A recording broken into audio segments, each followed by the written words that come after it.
Help with technology, I'll introduce my featured poet for the night. You guys know who that is? Lonnie. Better check your tags, Lonnie Ray Atkinson is originally from Nashville, Tennessee. Did you guys know that? Some of y'all knew that? You can hear a little twang in his voice. He now lives in South Bend with his lovely wife, who is a professor at St. Mary's College. A few years ago, he began writing songs as a form of activism, with genres ranging from hip-hop and spoken word to rock and bluegrass. His lyrics cover issues ranging from immigration, net neutrality, sweatshop labor, and alternative economics to single-payer health care and climate change, stop and frisk. Offering his work as a culture component to the activist work already being done, his hope is that these contributions be used to help spread the word and encourage others to take actions. Please give a big round of applause for Lonnie Ray Atkinson as he comes.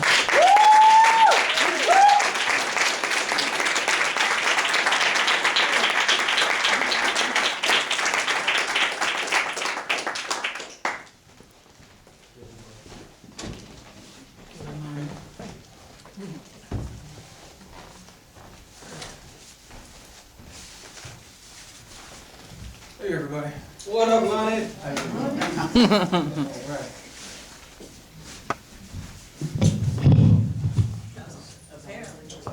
Get this out of the way. All right. As Pam said, my name is Lonnie Ray Atkinson. What up? I am from East Nashville.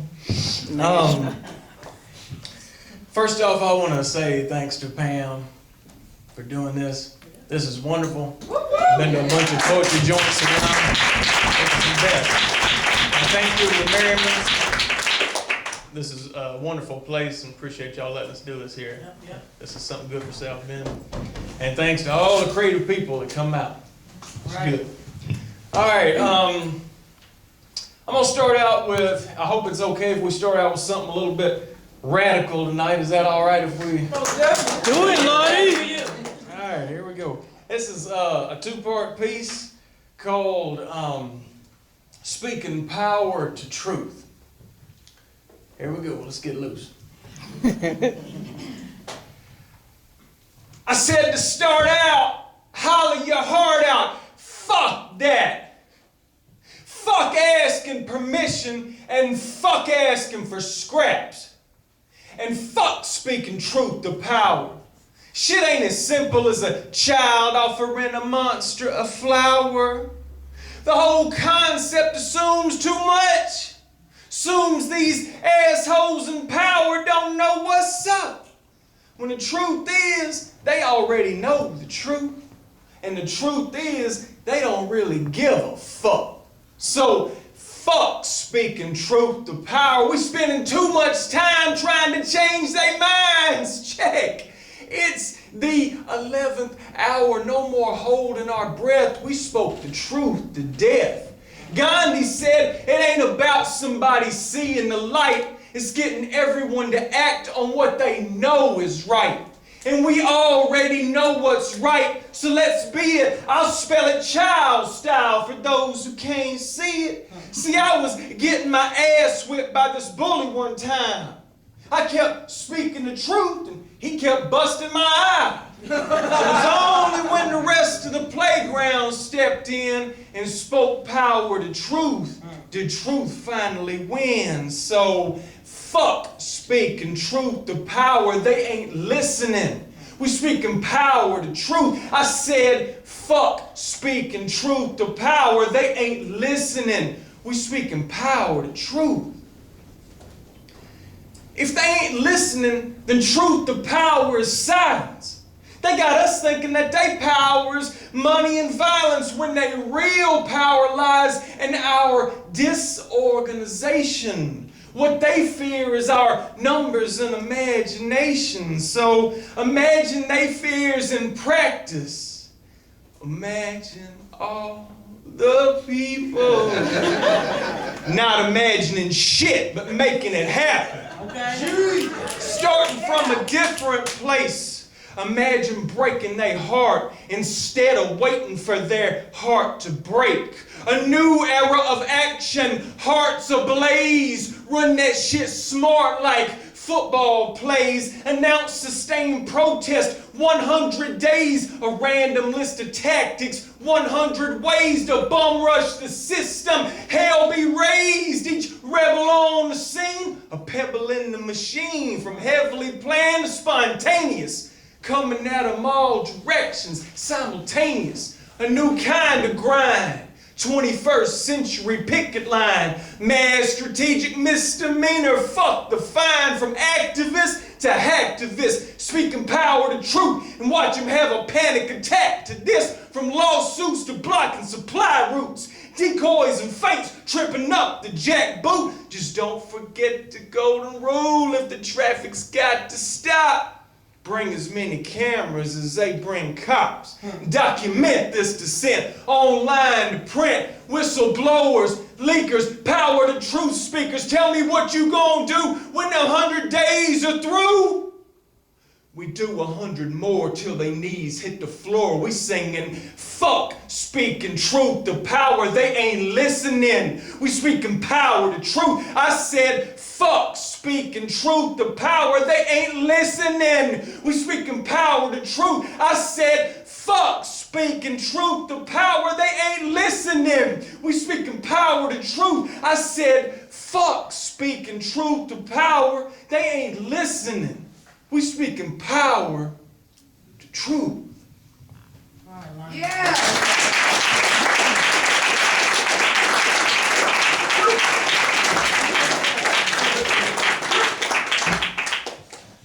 All right.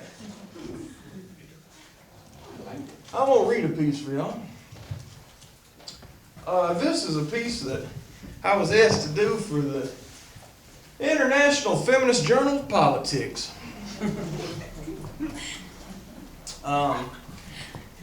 This is called We Got Him. Thoughts on the killing of Osama bin Laden. Here we go.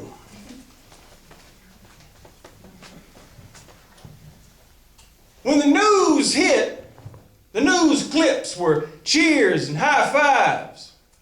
Crowds outside the White House hugging and chanting, USA, USA, USA. Roaring fans whose team had just won the championship. We got it. A kick-ass headline. As if America had just killed the devil. As if there were no longer a killer on the loose. As if this were not, even for the truest believers, a grim anticlimax. The day after you kill the devil, it's not supposed to look the same as the day before. We got it! More a feather in the president's cap than a debt paid to the bereaved. That debt will never get paid. And yet there was an opening. A choice of how to lay the dead to rest. Would we honor their memory with an act of courage and ask ourselves what justice might really look like? Not just an investigation into who did this, how they did this, but the vulnerability to ask why and reflect on what this moment could mean. In the face of this staggering loss, would we meet our obligation to prove the value of human life, of the lives just taken from us? Would we accept this opportunity to affirm the rule of law and reject the legitimacy of political violence? Would we muster the humility to ask for real help? Or would we squander the greatest outpouring of empathy in our lifetime, demanding instead that the world choose a side and commit to the blood we were about to shed? It took almost no time for us to throw off any pretense of adherence to or even belief in international law and surrender history to mass murder. A betrayal too great to disguise as failure, we would embrace the men who brought us those 4 hijacked planes and give them everything they wanted. To drain us of our resources, to deplete whatever global goodwill we had garnered, to prove the venality of our system and the frailty of our values. We would give them everything they wanted, because to those in power, they had just given us everything we wanted. Never-ending war. The most craven of responses. It did not even meet the criteria of revenge, for even vengeance has a target. In the name of families crushed under the weight of terror, we would take their anguish and multiply it. Country after country, village after village, family after family. We would sow these same feelings of violation and rage and helplessness into the lives of individuals who had no more to do with September 11, 2001 than the victims of that day. And we were expected to cheer. To cheer the destruction of vital infrastructure. To cheer displacement and civil conflict. To cheer night raids and drone strikes. To cheer chemical weapons and their grotesque trail of cancers and birth defects. To cheer as we rendered meaningless words like torture and terrorism. We were expected to cheer a culture of militarism, which divorced us from our agency. To cheer spokesmodels selling us on war crimes. To cheer politicians who scolded us for asking questions. To cheer only those soldiers who followed orders. To cheer orders that could not be taken back. We were expected to cheer the paranoia. To cheer the erosion of our civil liberties, to cheer secrecy and scapegoating, to cheer assassination and the loss of habeas corpus, to cheer repression and the gutting of our Constitution. We were expected to cheer naked corruption, to cheer war profiteering and the business of occupation, to cheer the disappearance of billions of dollars at a time, to cheer mercenaries and the privatization of state violence. We were expected to cheer war.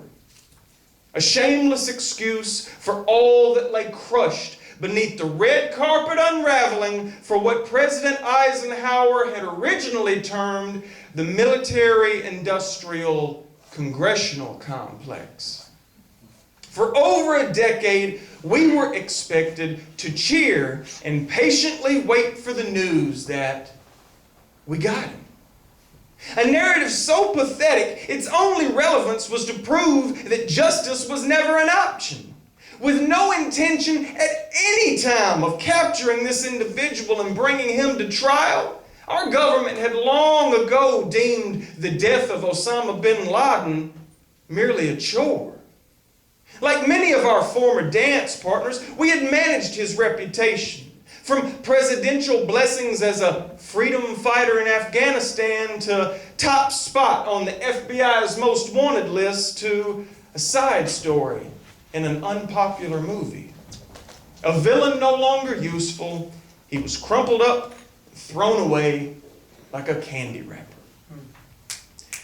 When I heard the news, all I could think about was Gil Scott-Heron's Whitey on the Moon. A rat done bit my sister Nell with Whitey on the moon. Her face and arms began to swell, and Whitey's on the moon. I can't pay no doctor bills, but Whitey's on the moon. 10 years from now, I'll be paying still while Whitey's on the moon. The man just upped my rent last night, 'cause Whitey's on the moon. No hot water, no toilet, no lights, but Whitey's on the moon.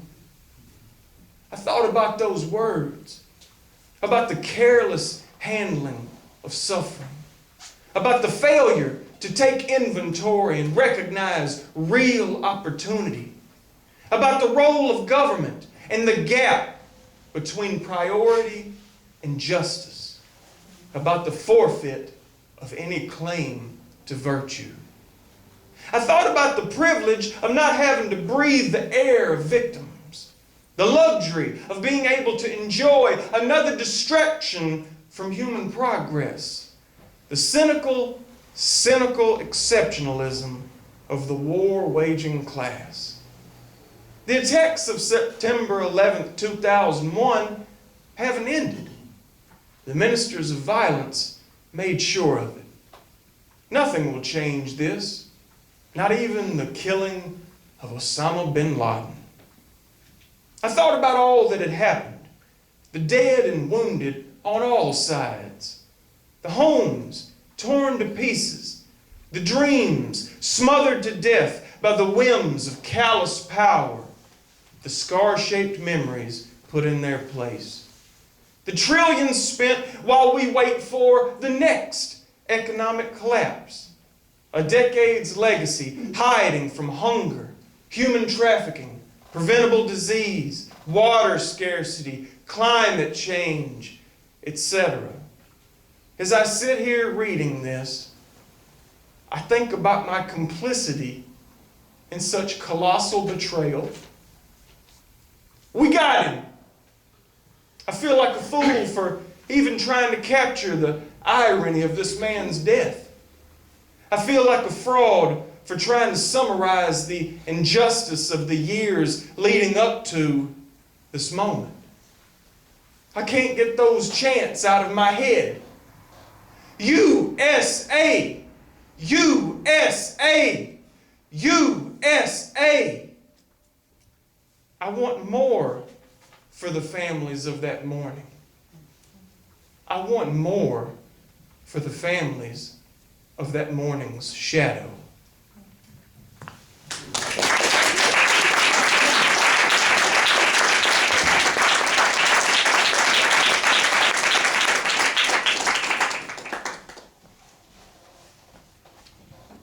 That's what happens when you practice all day. Your voice starts to go out on you when you get up to perform. All right, we want to lighten it up a little bit here. This next piece is about Muhammad Ali and sports and politics, and it was inspired by the sports writer Dave Zirin. It's a 3-part piece, and it's called "What's My Name, Fool?" Here we go. Could have just been a heavyweight god in his prime, but his politics made him the greatest of all time. A ring marvel with the skill, this will to achieve, and the willingness to lose it all for what he believed. It was his mouth, yeah, that unmistakable voice. He showed the people that they had a choice. He showed a fighter was more than the crowd's roar, and being American meant more than fighting in a war. And when his swagger was denounced across the news wire, on the street that swagger caught fire. Folks saw his name was worth more than money and fame. Saw the prize he was fighting for was the same as the ones they've been fighting for all their lives. Freedom and dignity, the power to assert their rights. They knew if the belts and praise would have gone to his head, he could have just stayed Cassius Clay. But he said, "What's my name, fool?" Words spoke from Ali to the hearts of folks struggling against the powers that be. Back when breaking free meant breaking the rules, they was feeling what Ali said when he said, "What's my name, fool?" Now they gonna tell you politics and sports don't mix, just get rich and endorse these sweatshop kicks. But you more than an athlete, don't be afraid to say it. You got privilege most can't imagine, don't betray it. You a citizen. It's what you do with your shot. Make your name burn long after your name is hot. Like anyone else, you do with what you got, and what you got is a whole lot of light on your spot. For better or worse, you got celebrity, use it. For better or worse, you got a fortune, use it. Now I ain't just talking about charity bids for the kids. Take that stack and do what Harry Belafonte did. Support a movement aimed at solutions. Help fund experiments with alternative institutions. Transcend into something bigger than your gifts. And when they dismiss how you resist, stand up and insist. What's my name, fool? Words spoke from Ali to the hearts of folks struggling against the powers that be. Back when breaking free meant breaking the rules, they was feeling what Ali said when he said, what's my name, fool? Shut up and play. It's a familiar attack. Like folks telling Danny Glover to shut up and act. Telling Bruce Springsteen, shut up and sing. It's all different ways of saying the same thing. Shut up and work. Know your place. Shut up and work.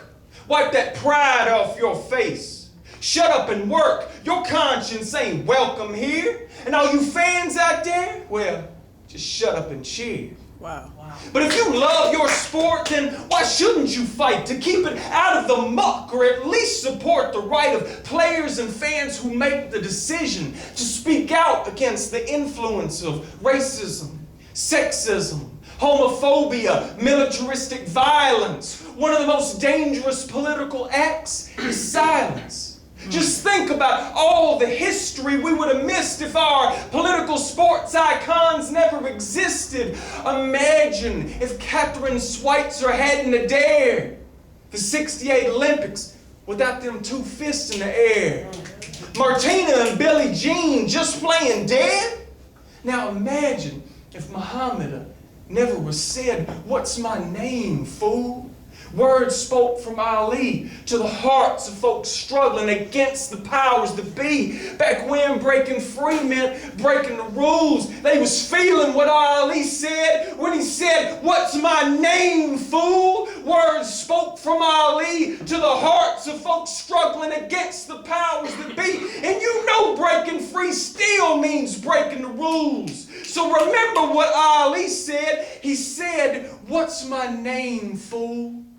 Words spoke from Ali to the hearts of folks struggling against the powers that be. So when it's deep in the rounds and you're shrinking on your stool, remember what Ali said. What's my name, fool?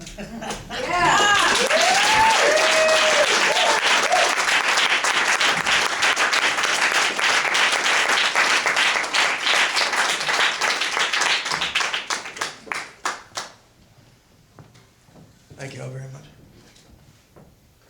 We're going to end tonight with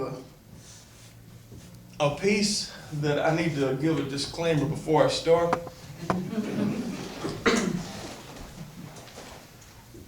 This piece is in no way an endorsement or a legitimization of violence. It is simply a depiction of the desperation and the hopelessness one might find themselves feeling if they believe that they've lost everything to a corrupt system. Having said that, this piece is called They Came to Mine.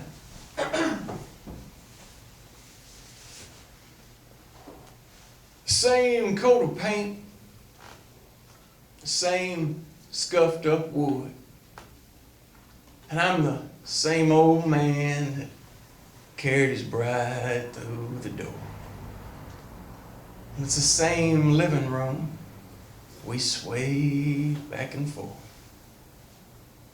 and I ain't never gonna leave. That's the room we fixed up for our little girl. And that's the walls she measured herself growing up.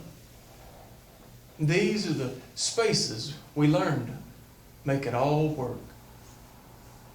And I ain't never gonna leave. My old lady got cancer. Used the insurance up. So I mortgaged the only thing I owned to pay for one more shot at us.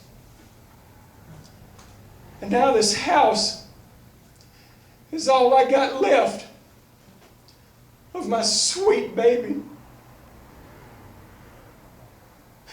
And I ain't never gonna leave.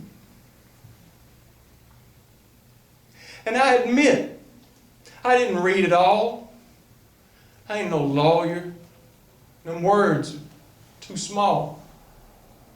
But what they saying now ain't what that lone man told me.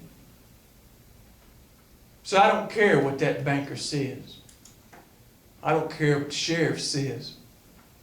You could take them papers, go on home, because I ain't never gonna leave. Old clock radio covered in dust. On that tiny dinner table, we gave hell and gave thanks. In the kitchen, we learned to do with what we had. I ain't never gonna leave. Porch waiting for me at the end of the day. Driveway crumbling all the way to the street. And yard we raised and later buried 3 months. I ain't never gonna leave. I'll never sleep in another bed, look up at another ceiling. I taped an old Polaroid of you up on the mirror. And I'm fine with never finding another. But I ain't never gonna leave. I did a few things in my life, but I never stole. And I ain't against paying what I owe. But what they saying now ain't what that lone man told me. So I don't care what that banker says. I don't care what the sheriff says. You can take them papers and go on home, because I ain't never gonna leave. And officer, I don't know you. I got nothing against you and yours. But I ain't at your home. You're here at mine. You got a family of your own? Don't come through that door. Because I ain't never gonna leave. Call the news. Tell the world to watch them kill a man for holding on, the only thing he's got. I ain't took too many stands, but I'm taking one now.